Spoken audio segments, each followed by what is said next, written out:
Hello everyone, welcome back to my channel.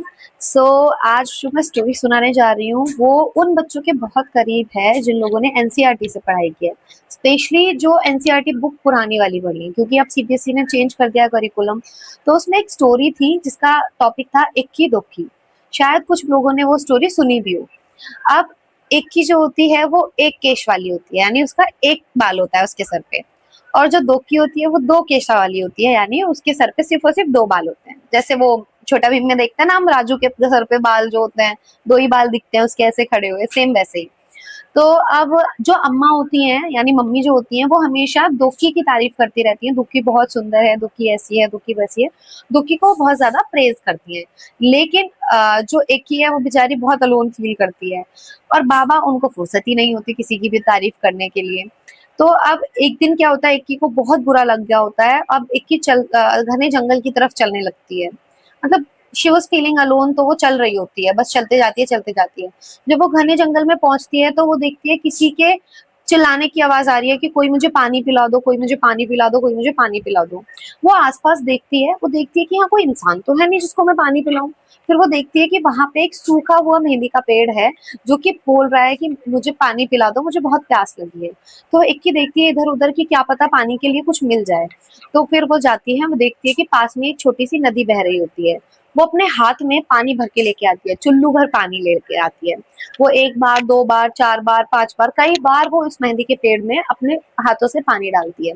फिर उसके बाद में मेहंदी की पेड़ जो होता है वो खुश हो जाता है, मेहंदी का जो झाड़ होता है वो खुश हो जाता है। वो बोलता है कि थैंक यू कि तुमने मेरी मदद करी, कभी हुआ तो मैं भी तुम्हारे लिए कुछ करना चाहूंगी।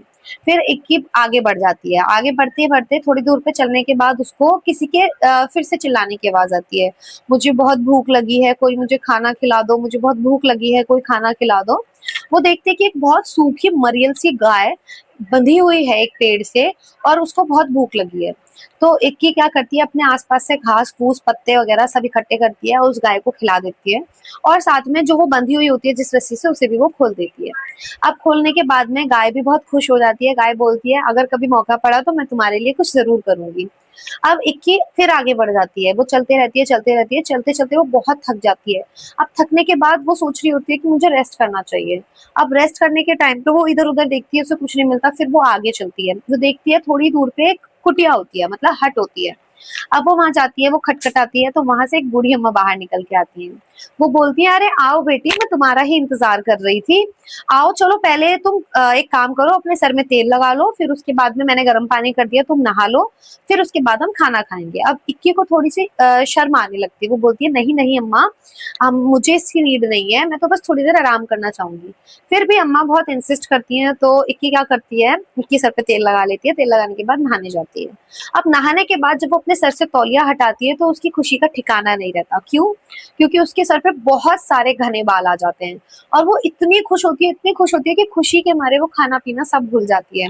और उसको ये लगता है कि बस अब मैं जल्दी से घर पहुंच जाऊं। फिर वो अम्मा को धन्यवाद करती है और वो घर की तरफ भागने लगती है। जब वो घर की तरफ जा रही होती है तो रास्ते में गाय उसको मीठा मीठा दूध पिलाती है, और साथ में मेहंदी उसको अपने पत्ते देती है कि घर जाके तुम मेहंदी बना लेना। फिर जब वो घर आती है, घर आके वो सबको सारी चीजें बताती है, सारी बातें बताती है। अब क्योंकि दुक्की जो थी वो थोड़ी चालाक किस्म की थी, उसके मन में लालच आ जाता है, अरे भाई इसके बाल आ गए, ये मुझसे ज्यादा सुंदर दिखने लगी है, तो मेरे क्यों नहीं आने चाहिए। तो वो भी सेम चीजें दोहराने के लिए जंगल की तरफ आंख बंद करके बस भागे चले जा रही है, भागे चले जा रही है। अब क्या होता है, वो जाते जाते इस इतनी स्पीडली होती है, इतनी अंधी होती है अपने सेल्फिशनेस में, कि वो ध्यान नहीं देती ना मेहंदी के झाड़ की आवाज पे, ना गाय की आवाज पे। और वो कुटिया खटखटाती है तो अम्मा से रिक्वेस्ट भी नहीं करती कि वो उसके लिए कुछ करे। वो उनको सीधा ऑर्डर देती है कि जाओ आप मेरे लिए नहाने के लिए गर्म पानी लगा दो और मुझे नहाना है। तो वो अम्मा बोलती है हाँ बेटा आओ, मैं तुम्हारा ही इंतजार कर रही थी। अब वो नहा लेती है। नहाने के बाद जब वो सर से तौलिया हटाती है, वो देखती है कि उसके सर पे दो ही तो बाल थे, वो भी अब नहीं रहे। अब वो ये देख के बहुत रोती है, बहुत रोती है, रोते रोते अपने घर वापस आती है। तो घर वापस आने के टाइम पे गाय उसको सींग मारती है, और जो मेहंदी का पेड़ होता है वो उसको काटे चुबा देता है, मेहंदी का जो झाड़ होता है। अब जब वो घर आती है, घर आके उसे अपनी गलती रियलाइज होती है, उसको पता चल जाता है कि वो कितनी ज्यादा सेल्फ सेल्फिश है, वो कभी किसी का नहीं सोचती है, फिर वो अपनी गलतियों का पछतावा करती है और सबके साथ मिलजुल के रहने लग जाती है। तो ये थी एक स्टोरी जो हमने कभी बचपन में पढ़ी थी। ये आज मैंने इसलिए सुनाई क्योंकि शायद कोई छोटा बच्चा हो जो अब इस टाइम एनसीईआरटी पढ़ रहे हैं, उन्होंने ये स्टोरी नहीं सुनी होगी। आई होप ये स्टोरी सबको पसंद आई होगी, मेरी इक्की दुक्की की।